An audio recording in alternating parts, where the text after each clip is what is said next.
免費嘅乒乓球體驗，今日到6月30號都有得玩㗎，我哋去玩下啦。Daniel 話可唔可以俾3係個形容一下呢一度啊？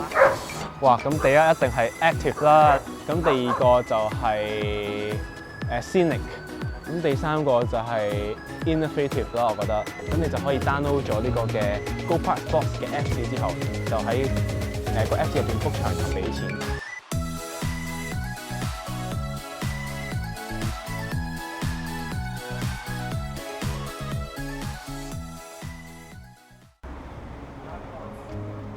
Hello， 我哋而家喺大學站嘅 B 出口，今日帶大家去邊度咧？就係去參觀我平時翻學嘅地方——鄭裕彤樓啦。Daniel 認真。唔係講笑啫。咁我哋今日去邊啊？我哋今日咧就帶大家去一個從來未去過嘅地方。咁去邊度咧？就係大學站呢度咧，可以搭車去到嘅地方，就係呢個嘅西沙 Go Park， 即係大概係西貢北。咁有啲咩做咧？咁我而家帶大家去先。咁其實咧入西沙 Go Park 咧有3個唔同嘅方法嘅。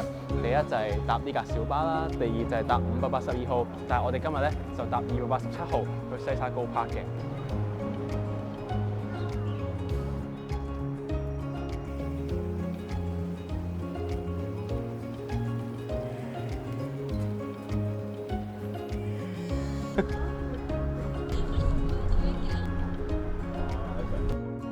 我哋啱啱就嚟到西沙 Go Park 嘅門口啦，搭咗3、4個自動車啦。咁我哋就睇下呢度有啲咩好玩啦。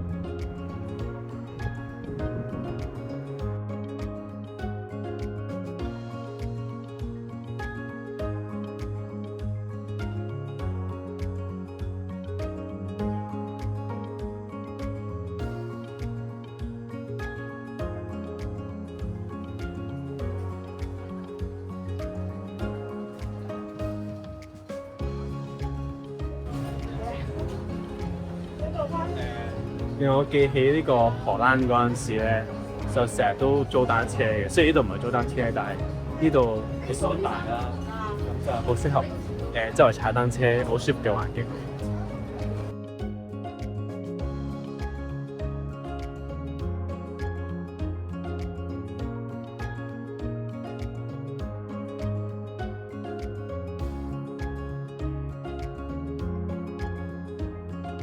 運動經驗其實好少有類似商場嘅地方啦，又可以教你游水啦，又可以教你攀石啦，可以教你劍擊啦，可以教你踩單車啦，即係西沙 Go Park 呢個咁大地方先做到啦，真係。咁我一陣可以去參觀一下。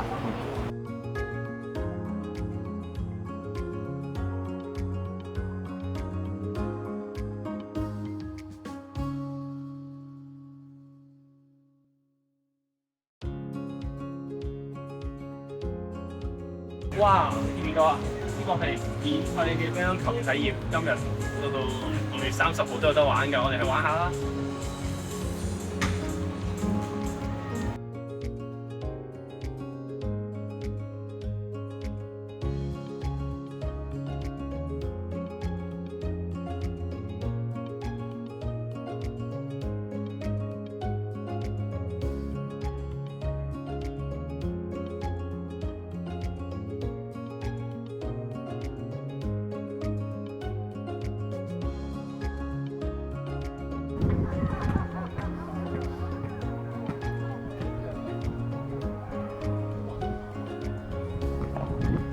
你見到周圍都有好多運動設施啦，咁我以網球呢邊嘅網球去做一個例子啦。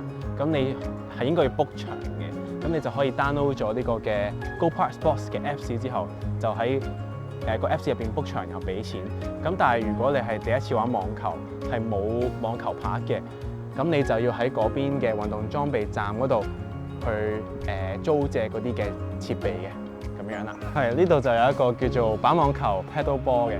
咁佢同本身嘅網球有乜分別咧？就係佢係結合咗網球同埋壁球嘅。咁壁球大家都知係打個場個波反彈之後咧，仲可以再打個波噶嘛。咁同樣都係 apply 喺 paddle ball 入邊嘅，所以就係一個更加細嘅場啦。塊板又輕啲啦，同埋你個波係可以掂一下個場，你再打翻過去都係計分咁樣樣。個分別就係咁樣啦。咁我覺得本身即係近排都好多香港人翻大陸啦，北上消費啦。咁佢哋去到大陸嘅商場，你見都會有啲電子嘅設施啊，一啲室內活動啊咁樣樣嘅。咁我就會諗，香港有冇啲類似嘅嘢可以玩到，又唔使特登翻大陸嘅咧？咁就會導致我哋去參觀呢一個新開嘅西沙高 Park 啦。咁我覺得呢個地方好有特色嘅。佢比起啟德咧係更加多嘢玩啦，因為啟德你都知係即係 pet friendly 啦，但係呢度咧唔單止 pet friendly 喎，仲可以有唔同嘅運動項目啦，即係你可以喺度玩新嘅一個 sport 叫做 pickleball 啦，你都可以玩一啲劍擊嘅運動啦，亦都可以喺度練游水，可以練踩單車啦。咁對於香港一啲好活潑嘅細路仔嚟講咧，係一個好正嘅地方，係啦。Daniel 話可唔可以俾3秒形容一下呢一度啊？哇！咁第一定係 active 啦，你聽到後邊嘅狗仔嘅叫聲，聽到好多 BB 周圍行嘅聲咧，你都知道呢個地方係好有活力嘅。咁就唔似好多其他嘅商場啦，純粹得商鋪。咁第二個就係scenic 嘅意思，即係好靚呢個地方，即係你可以有一個360度都係自然環境嘅一個商場喎。即係你可以睇完啲景觀之後，你可以翻嚟商場度食個下午茶咁樣。咁第三個就係 innovative 啦，我覺得就係有好多好創新嘅諗法，好多好創新嘅科技可以喺呢個商場或者周圍嘅配套入邊可以睇得到咯，係啦。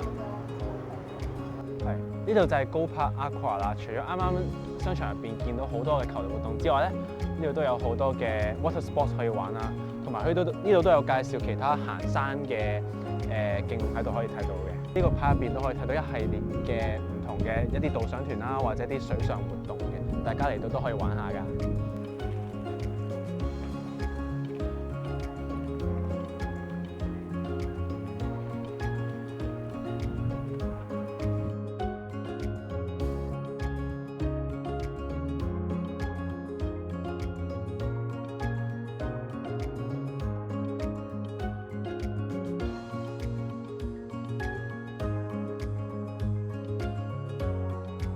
好難得可以嚟到西沙高柏啦，發現有新興活動可以玩啦，又可以玩水上活動啦，又可以周圍感受下大自然啦。咁下次都帶大家去更加好嘅地方。咁記住 like、share 同埋 subscribe 啦。下次見，拜拜。